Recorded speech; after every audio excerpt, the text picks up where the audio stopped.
Saul Over Soon. You're Slippin' Jimmy. Slippin' Jimmy with a law degree is like a chimp with a machine gun. Blow my magic flute. Money is not beside the point. Money is the point. That's what a Chicago sunroof is. Now you know. Saul Over Soon. It's a real thing. I didn't make it up. Nobody wants to leave home. Welcome to Saul Over Soon, a Better Call Saul podcast. I'm Jamie G. Esquire the Fifth. I'm here with my co-host Magnum Mills, and we're going to preview the sixth and final season of one of our favorite shows, Better Call Saul. Yes, we are. Thank you very much for checking us out. We are the Saul Over Soon podcast. Find us on your favorite podcast platform. It's Saul Over Soon. Same thing on social media, Saul Over Soon. And what we're going to do today is something that Jamie G is going to tell us about, but mostly we're going to talk about season 6 in a little bit of a lighthearted way. We're going to have some fun with it. That's right, Magnum Mills. And today we're going to do our season 6 preview. Look, man, it's the final season. So you know what? It's all over soon, baby. That means it's time to talk about our hopes, predictions, discuss what questions we need to have answers so we can make sure we're fulfilled when this thing is finally over and concluded. Yeah, I've already had one thought in that we definitely fucked this up. We should have called the podcast "Don't Doubt Ermintrout." That just sounds DDE. Don't doubt Ermintrout. Like I'm about to get a tattoo. Love that so much. I also think "Be Like Mike" might have worked, but that's probably already taken. Yeah, I mean, but dude, so is Liam Neeson. He's been taken like 3 times now. Yo, dude, like, cause Robert Forster died. Imagine in the finale, like like Liam Neeson shows up and he's the one to like disappear Gene at the end, dude, at the Cinnabon, dude. Liam Neeson just shows up, like not necessarily his character from Taken, but not his character from Taken. Wow. You know what, Magnum Mills? I think we could probably just start doing the episode. You don't have to hurry to get literally everything in. That's what she said. Oh, I apologize, folks. I bought Mills a gift to celebrate the podcast, and it didn't go over as well as I thought it would. But dude, you gave me a fucking coffee mug that said Saul Over Soon's second best host. There are only fucking 2 of us, man. So by definition, that makes me the worst. And I'm not the greatest, but I ain't fucking Mona Lisa Saperstein. No, you're not. But Magnum Mills, in my defense, I am the best. And trust me, all the other fake lawyers agree as well. But I give you the red man. Whatever, man. It is what it is. I was going to plead my case to the judge, but after like 2 words to the judge, I always sound up like Foghorn Leghorn. So let's just do the Saul thing, not the Foghorn Leghorn thing. Finally, and I didn't even have to beg for the mercy of the court. Your Honor. Your Honor, I do declare. The 2 Utes, and I got to do a little My Cousin Vinny. I'm sorry. I do opine. Now, what we're going to do, Magnum Mills, we're going to go through the major questions that we want answered here. And as we do so, we'll give a couple of our predictions for season 6. And for Your Honor, for the record, let it state that we will be spoiling all episodes of Better Call Saul, all episodes of Breaking Bad. If there are any kind of set leaks or something out there or episode leak screeners, we're not going to talk about those. But if there were any media interviews given, stuff like that, we might bring it up. So here's your general spoiler warning. It's going to happen. And I do want to just say that given that this final season here is going to be split in half, we are going to come back and take a look at these predictions after the first half of the season and give ourselves a chance to see if there's anything we might want a little bit of a do-over on or whatever. And for the most part, with the show airing on Monday nights, expect the podcast to be available on Wednesdays. Man, oh man, that is going to be good. Let's get into this, baby. And shit, man, let's go right off the top here, buddy. Let's go back to the boy, Chuck D. That's right. How many episodes here? Let's do a little over and under. 1.5 appearances by Chuck in the final season, Magnum Mills? You figure he has to show up at least once, so I like that 1.5 number. I will say, yeah, I think we get Chuck twice. Maybe it's, scenes we didn't see, not in just, replaying previous scenes we've already seen, genuine new footage by Michael McKean. I'll go 2. I think he shows up in like a scene we didn't see, and then maybe a little bit of a dream or something like that for Jimmy. So I'll go with 2. How about you? Under, over the 1.5? Man, oh man, will Slippin' Jimmy be thinking back on it? I'm going to go, I'm going under. I don't think we get Chuck that much, if at Oh, Magnum Mills. I think this is all about Feel we gotta get him Jimmy's once. done. This is all about Saul, baby. All right, so let's go into the Breaking Bad cameos.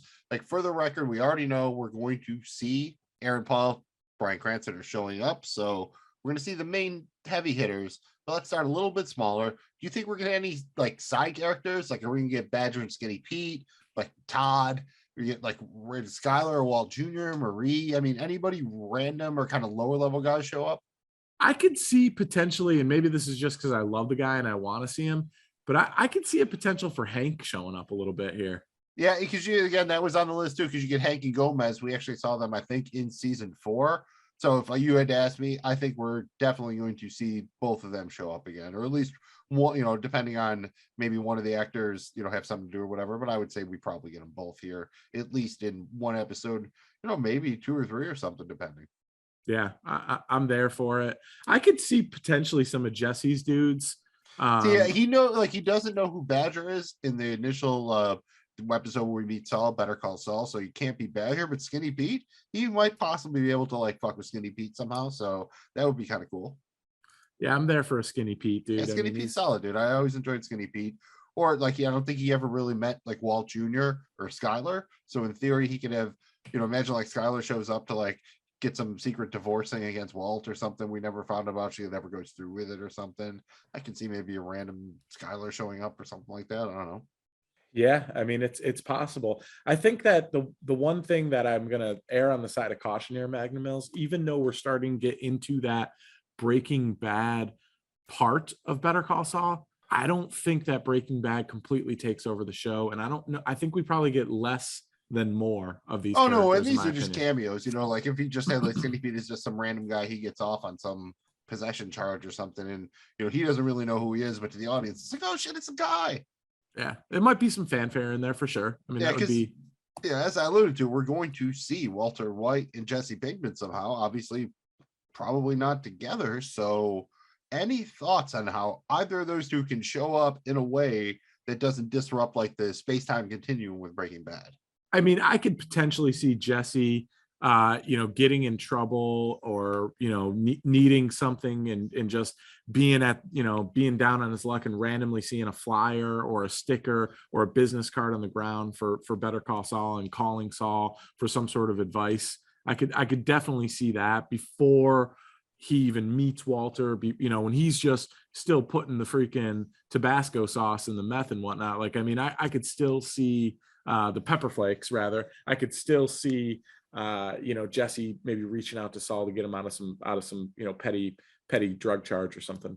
You know, Captain Cook, right? That was it. Back Captain in the day. Cook. That was his, yeah. See, I don't think like Jesse knew of Saul. Like he knew like you needed a criminal lawyer. I remember I actually just watched that episode today, so I'm pretty current on it. I think what'll have to happen is they both interact with characters who aren't on Breaking Bad. So it makes most sense to have Jesse interact somehow with either Nacho or Lalo, and then have Walt interact with Kim or Howard. Like maybe some sort of legal thing or something. Maybe he's trying to take, because how his, I forget the name of his former employer, but where he thinks he might have got his cancer from and shit like that. Maybe he did go to like HHM or something like that, or Kim took him on as a pro bono client to try to do a lawsuit or something like that, maybe. And on the other side, again, with Jesse's drug connections, you could see him somehow. Like Nacho, I think is pretty easy. Like, I don't know if he'd be, especially Lalo's got a lot going on. I don't know if he'd get to that level, but I can see him somehow running into Nacho. Yeah. Yeah. Or maybe he's selling on Nacho's turf or something, and Nacho comes and lets him know, don't be selling on my turf. I mean, there could be some potential there. I could also see him maybe crossing paths with Tuco. Yeah, that's one thing I was thinking about. I didn't put it on the rundown, but Tuco, because I think he gets out of jail at some point in this general vicinity of the beginning of Breaking Bad, I think, which is approaching where we are in the Better Call Saul timeline. So I think I didn't put him on here, but do you think we see Tuco again this season? I do think we see Tuco. I think we do too. So I think we're both signing up for, I'm there for a Tuco Lalo scene, because like, you know what? Let's just talk about Lalo. Fuck it, dude. Because we hear his name in the desert when Saul gets pulled out there in that first episode of Breaking Bad. So in theory, Saul at least thinks he's still alive. So that means he might actually survive the events of this series.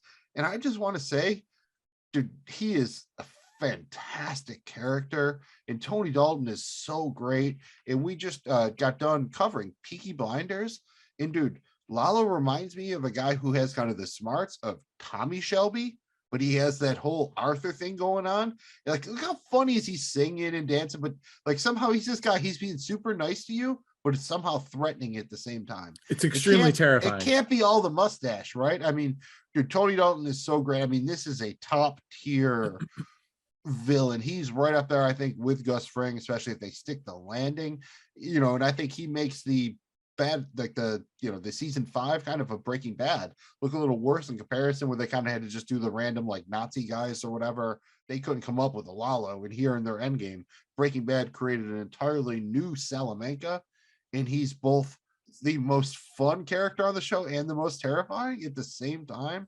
It's pretty fucking amazing. So any thoughts on Lalo, and does he actually live here? Does he die? Is he just out there somewhere at the end? Give me something. Yeah, I think, man, agree with you 100%. I mean, I've never been afraid of somebody that has their back to you making tacos. I mean, it was very intimidating for a dude who just has his back to you making tacos, and you're like, I'm scared right now. I mean, that's literally the power of him on screen. Just, like you said, Tony Dalton does a great job there. I think that he is going to be a grade A villain, the super bad for season 5 here. I think the show creators recognized his skill set. They're so glad that they developed him, and he's here, and I think it's going to be great. I do think he lives, but I think it's in kind of a mysterious way, where he escapes back down to Mexico or something like that happens, and you don't really know. But I think obviously Saul has to do something to double cross him, but he's been, maybe he's been given a promise that he won't come back or something. But I think it's still in the back of Saul's mind. If obviously his first thought when somebody dragged his ass out into the middle of the desert to cap him and kill him was Lalo. So I mean, that's Nacho and not Lalo. So yeah, it's somehow, I think he's they scared. both have to, have some sort of resolution at the end of the season that maybe keeps them alive. And I would be there, dude, for the Lalo and or Nacho shows. I'd watch them both. If you want to do like a power thing where you give them both their own show, I'm going to be there watching it. But I will say, I also think that Lalo, he survived somehow. Maybe it's a little bit nebulous, like, oh, maybe he's kind of shot, and like a Silvio in this. Well, I don't want to spoil too much, but you know what I mean, like in a way where you're not entirely sure, and it gives the creators a way to go forward, maybe do something with the character if they wanted to. And while we're there on the Salamancas, how about Nacho, dude? Good shout out Michael Mando, dude. I remember first seeing him, I believe, on Orphan Black as Big Dick Vic, and dude is he's played a ton of different roles. He's just absolutely fucking fantastic. Another guy who can do so much just while being quiet with kind of his face acting and everything like that. So even though he doesn't show up in Breaking Bad, I love Nacho, so I don't want him to die. So I'm going to say he lived. Jamie G, any thoughts on Ignacio? Yeah, look, man, I like Nacho too. Great character, dude. I mean, as you were thinking, like, let's give Nacho like a game where he's got to complete tasks under high pressure. Like his ability to like sneak those pills and toss them into freaking Hector's coat. Tense, I mean, dude. That was so tense. That was and intense. Then, like Gus kind of giving him the side eye, like that.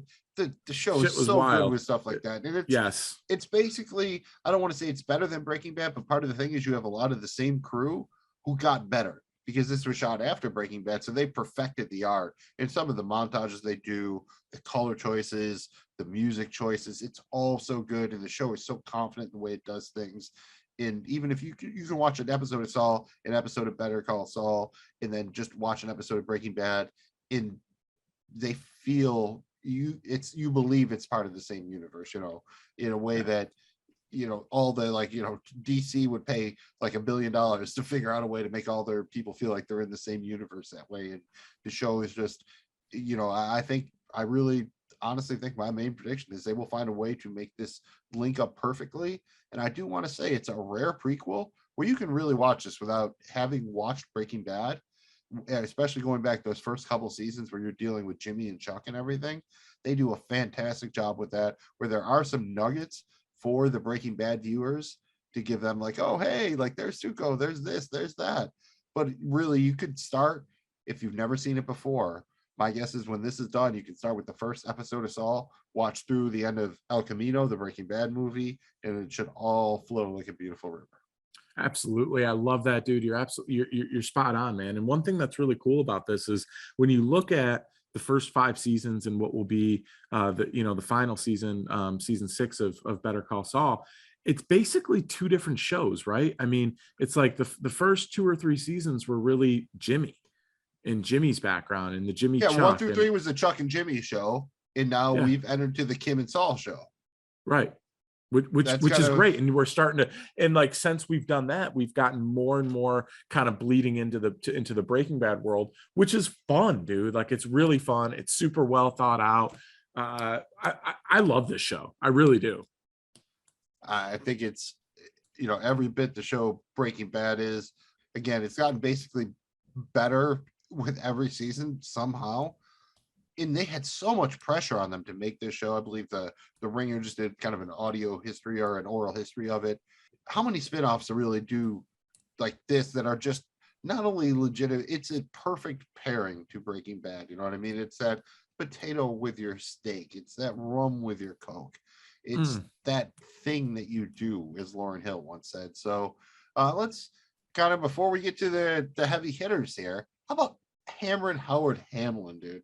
I know no one ever called him that, but he's got that he's got the HH. It just feels like he needed that alliterative nickname. So I've elected into my head to call him Cameron Howard Hamlin. We never hear from him in Breaking Bad. So any thoughts on where the head man at HHM ends up? Well, look, man, I think he's in a tough spot right now.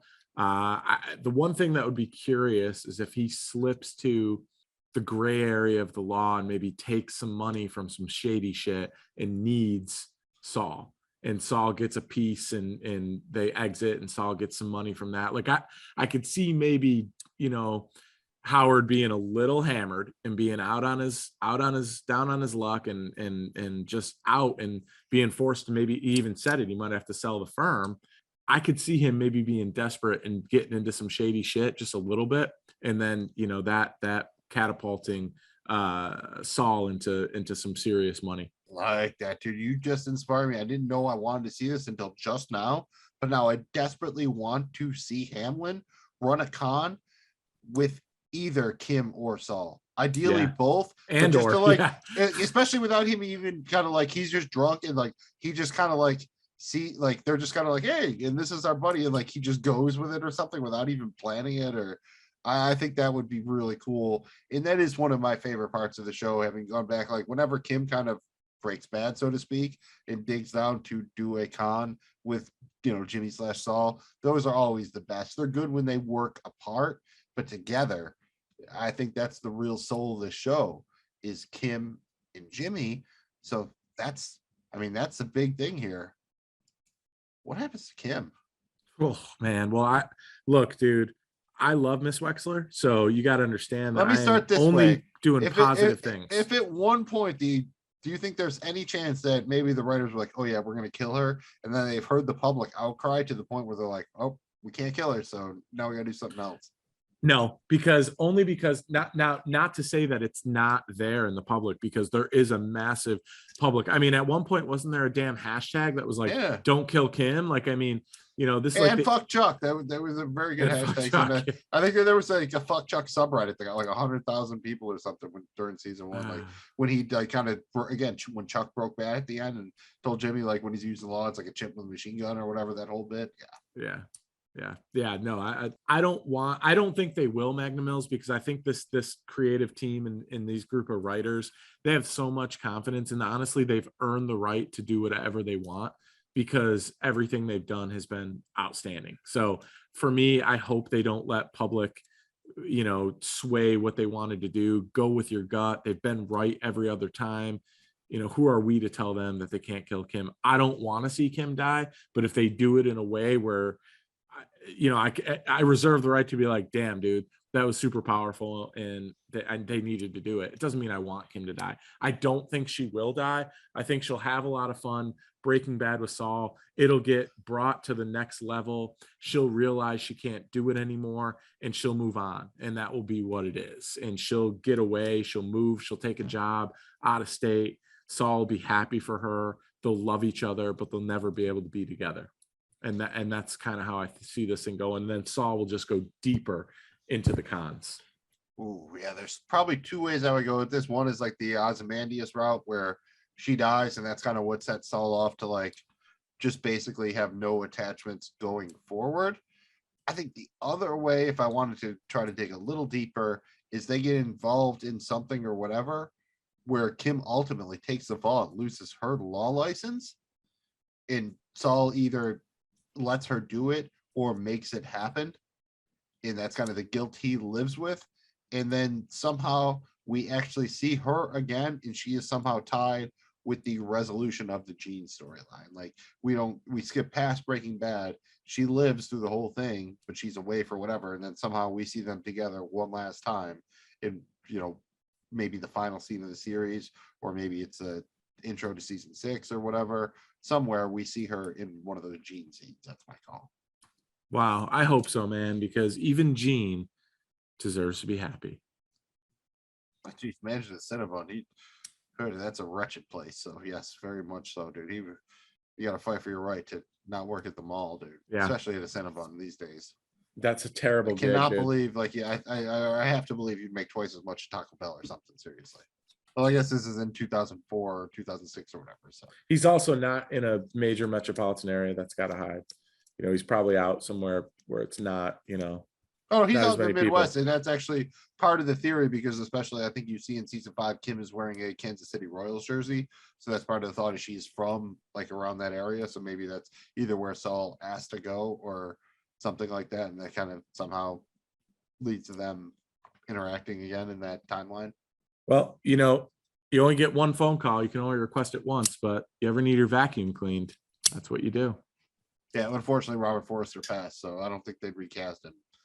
So my guess is, we obviously won't see the Disappearer again, or they can bring in Liam Neeson. I asked for that. Yep, you have, and he may be available. Magnum Mills, that does in fact bring us to the Jean. This is a big deal here with Jean, the storyline. Obviously, that is, for those of you that are like, who the hell's Jean? Well, that is Saul in the future, right? That is Saul after Breaking Bad, when everything went sideways, code red, he made the phone call, fake identity, and he's now Jean managing Cinnabon at some mall somewhere in the Midwest of America, we think.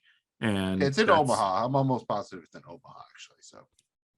So that's where he definitely is. in the Midwest, but yeah, dude. Yeah, I don't think he dies. Like they ended the last Gene scene. He had the seizure thing. Well, then the guy, like, remember the guy in the mall, like it's like he recognizes him and makes him do like the Saul thing, and then he calls, the Disappearer, Robert Forster, and then he says, "Oh, I'll handle it myself," and hangs up, and that was the end of the last Gene scene that we saw. So who knows? Maybe we don't. The one thing we don't think Saul's ever done is actively take another life. I mean, that'd be crazy. Like he does that, and then like Kim is the public defender who comes to defend him or something like that. That would be pretty nuts. I don't think he can, because I don't think he wants all that exposure. He's not a killer. I don't think he's a killer. But well, and he can't have that any type of exposure to him, like any type of attention whatsoever. Yeah, and he doesn't have his contacts out there. What does he do with the bond? Like he doesn't even know if he has a car really. My question is, how much money does he have, and what happens after Cinnabon for Gene? Like I kind of want to like know the ending with Gene's story, man. I mean, I'm guessing he lives in some nondescript apartment and is just saying low, because that's all. Lalo kind of says it, I think, in Bagman when Kim comes to see him, and he's out in the desert with $7 million, doesn't check into no one, and Lalo's like, oh, he's like, oh, the cockroach. Like he's a survivor. If he makes it one more day, he'll make it, kind of. And that's just, I think, who Jimmy is. At the end of the day, he is a survivor. He will adapt to any situation. You saw that, and when like he gets trapped in the back room with like the garbage or whatever, and he won't call the cops because he doesn't even want to risk like having to identify who he is, so he just waits the whole night out till someone comes in there. Yeah, but then when he carves his initials, he says SG was here, not Jimmy M was here, not JM, but SG. So SG, he really does think of himself as Saul Goodman, kind of. I mean, it's Saul Goodman, but one thing it is it's Saul Over Soon. So what do you think how that story resolves itself? Any final prediction out of you, Magnum Mills, with the Gene storyline? He lives and interacts with Kim at some point in the end of the Gene storyline. I don't know exactly how it goes. I think they're both alive and they somehow interact in the end of the Gene storyline, whatever it is. I think that I agree with you, but I think he goes from Gene to one other person, and that's with Kim. And they live happily ever after in some island, some far away. And that's how I want it to end. That would be very nice. Yeah. This doesn't seem to be kind of the deal where we usually get a happy ending, but I would take one. Yep. I'm trying to manifest it, bro. Let's keep it on Gene here. How many Gene scenes do you think we get here after the premiere? I bet you they give us the premiere, one to open the second part of season of 6, like, you know, after the break, and then one at the end. So I'm saying 3 Gene scenes. I'm going 4 Gene scenes, Magnum Mills, 2 and 2. I think maybe that might even be a little low. I think we might get 2 and 3, but I'm going 2 and 2. And yeah, that's my final number, broski. You know, that would break people if like the final episode was just a whole entire Gene episode or something. Like, I don't like, that would definitely break people. Not necessarily in a bad way. I think it would be cool. I never considered that possibility right now, and I like it. Yep. Well, one thing I'm giving these guys credit with is I was really satisfied with the end of Breaking Bad. You know, it wasn't necessarily what I, you know, it's not about what I want. It's was I satisfied with it? And like I absolutely was. Like I'm happy with the way that show ended, honestly. Same. And yeah, and I give them the credit that they'll do the same with this. Yeah, and they, you know, and they did El Camino. They actually did, so now they've done a prequel and a sequel and landed the plane, well, on the sequel, and I'm assuming they will on the prequel. So, you know, I have the utmost faith in, you know, this whole production team, basically. Yeah. El Camino was, you know, was basically Jesse's revenge story, but yeah. I mean, it's, you know, it served a purpose. It was, you know, it was cool. I think hardcore Breaking Badders out there in the world were like, yeah, was it necessary? Man, no, but did they managed to do it? It didn't detract in any way from what came before it, which is hard to do sometimes. Spot on, you know, the broski. money grab will definitely sometimes just retroactively make shit look worse than it did at the time. Magnum Mills, one more for you here. How does the series end? Does it end with the Gene scene? It ends with a Better Call Saul commercial, like him watching it or something like that as it fades. Would absolutely love that. I would love it if it ends with a need a will, call Jimmy McGill. That would be cool too. I don't know how the logistics of that would work at this point, but maybe he's got one of his old tapes, dude. I think it does end with a future scene of Saul, whether he's Gene or somebody else. I think it ends with that future scene of Saul, whoever he is, in the future. Makes sense to me, man. I like that. I'll tell you what, bro. I don't know about you, but I am rock solid, super excited about doing this, dude. I cannot wait for Monday the 18th. That is when Better Call Saul, the final season, premieres. And Magnum Mills, before we get out of here, let's do something we always love to do, bro. Let's rank them things. That's right. We're going to rank things. Specifically, let's do our top 5 power rankings for the Better Call Saul characters as we head into the final season. I mean, you know, I love to rank things. Are there any criteria or, you know, I mean, you should know this one, like, what's the lawyer equivalent of a 5-star man? I mean, look, man, nothing specific to, but basically, I don't want to paraphrase Charlie Sheen here, but just rank who is winning the most. For a minute there, when you said Charlie Sheen, I thought you were going to have us rank them on who had the most tiger blood running through their veins. I like that, but your way's probably better. And for the record, Magnum Mills, there's nothing as catchy as the 5-star man for lawyers. That's top notch. There is the National Law Journal's Lawyer of the Year award. There's also a ranking system called Super Lawyers. Can I be part of a podcast called Super Lawyers? I don't even know what it is, but I kind of want to be in on it. As do I, Magnum Mills. It would be a nice feather in my professional cap. Let's go to our 5-star Sauls until we figure out something better. Let's just call it that. I'm going to rank my 5 top characters going into season 6 with 1 star at the bottom and 5 stars up and top. Magnum Mills, why don't you kick us off with your 1-star man? Man, the 1-star man's a tough one here because I think, dude, yeah, this is a tough one, man. Like, I really think that all of the Saul characters here are in positions where they have some upside and some downside, but we do know the future of some of these characters. So right now, I'm actually going to give my 1-star man the lowest to Saul himself, to Jimmy McGill, because, dude, he just went through the desert for all that shit. He got money he doesn't even know what to do with, and he's got Kim giving him the finger guns back to him, and he's just lost right now. And when we see him in Breaking Bad, he's not necessarily in a better place. So you got to rank Saul somehow, but I'm going with Saul at the bottom here as my 1-star man.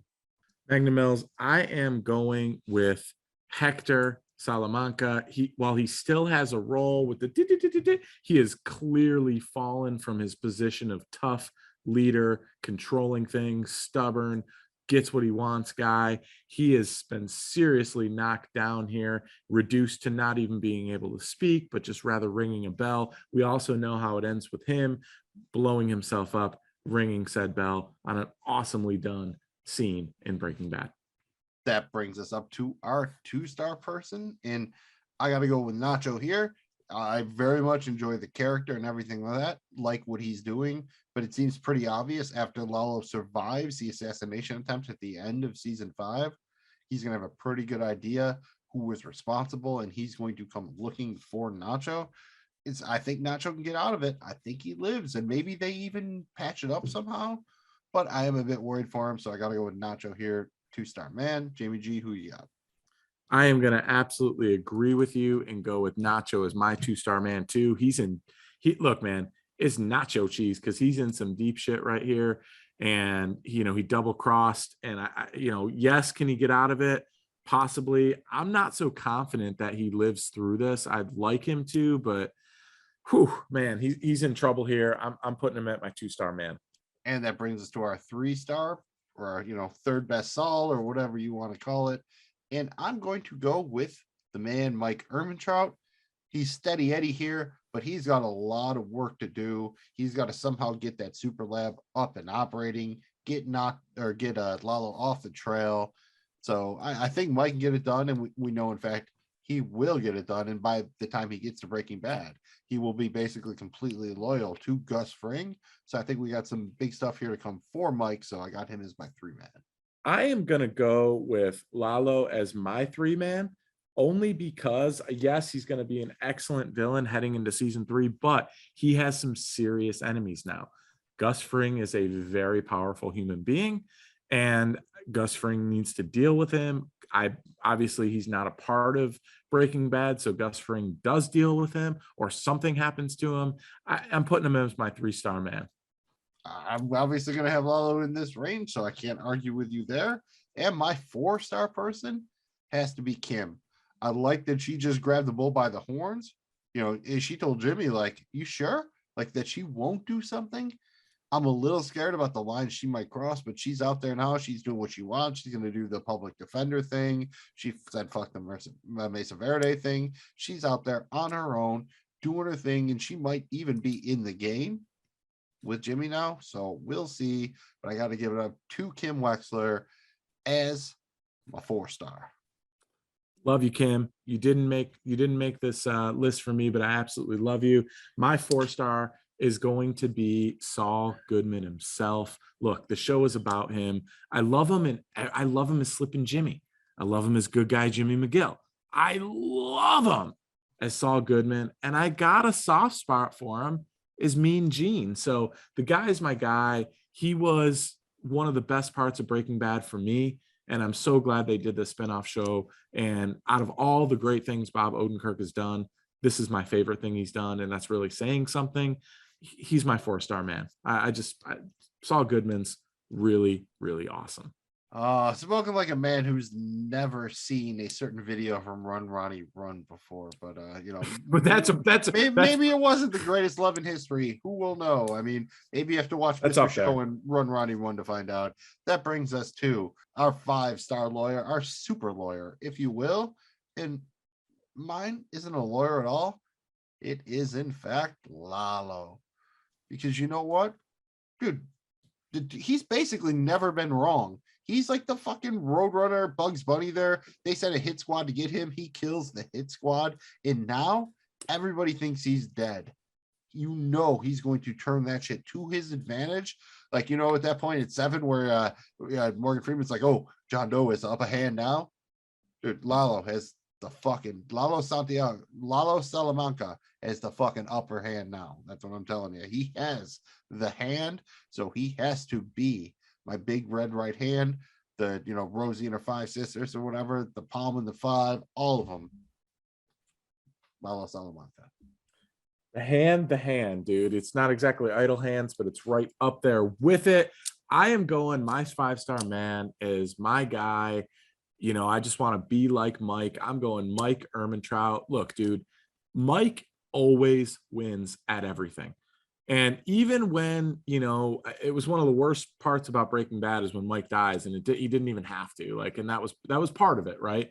But it was almost like he finally was just like, you know what, I'm set. I've done all this crazy stuff. I've made all this money. My grandkid's fine. I'm done. I don't need to keep doing this anymore. But dude, Mike can do anything. There's not one person Mike can't handle. There's not one job Mike can't handle. If I had one phone call and my life depended on it, I'm calling Mike Ehrmantraut if I can. I know you would too. When he's like down in the Mexican joint, like convalescing or whatever, he manages like replace an entire like window frame in sill or whatever with no electric tools, no whatever, all fucked up because he's Mike, dude. So I'm never going to, you know, we can't really legally say it, I don't think, but yeah, I want to be like Mike. Yes, I do. Mike Ehrmantraut is never doubt the Ehrmantraut. Magnum Mills, that's it, baby. We hope that you guys out there in the world are as excited for season 6 as we are here on the Saul Over Soon podcast. Thanks again for checking us out. We absolutely appreciate it. Please remember to like and subscribe on YouTube, rate, comment on the podcast.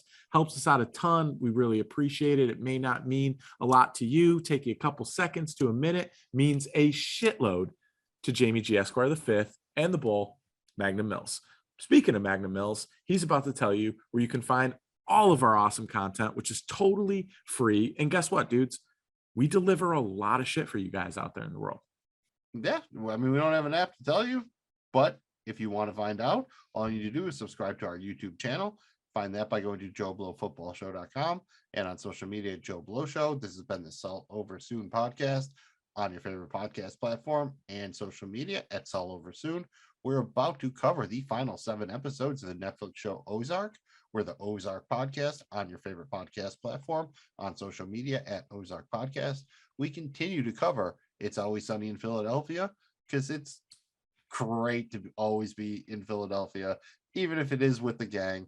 We're the Night Pod Cometh on your favorite podcast platform and on social media at Night Pod Cometh. And we occasionally cover, actually, we quite frequently cover fantasy football, dynasty football, wagering, DFS, fun stuff. Could make you a couple bucks on our show, Seize the Gap Fantasy Football. Find us on your favorite podcast platform at Seize the Gap FF and on social media at Seize the Gap FF. And I am Magnum Mills. He is Jamie G. This has been Saul Over Soon. And remember to buckle up because you're in the game now. And it's Saul Over Soon. We'll see you next week. Thanks for checking us out. Peace. This has been Saul Over Soon, a Better Call Saul podcast. This show is for entertainment purposes only. We are in no way affiliated with Better Call Saul, AMC, Sony Pictures Television, Netflix, or any other production company or association. The views here are those of the hosts only and do not represent any other entity. Thanks again for checking us out, and stay tuned because it's Saul Over Soon.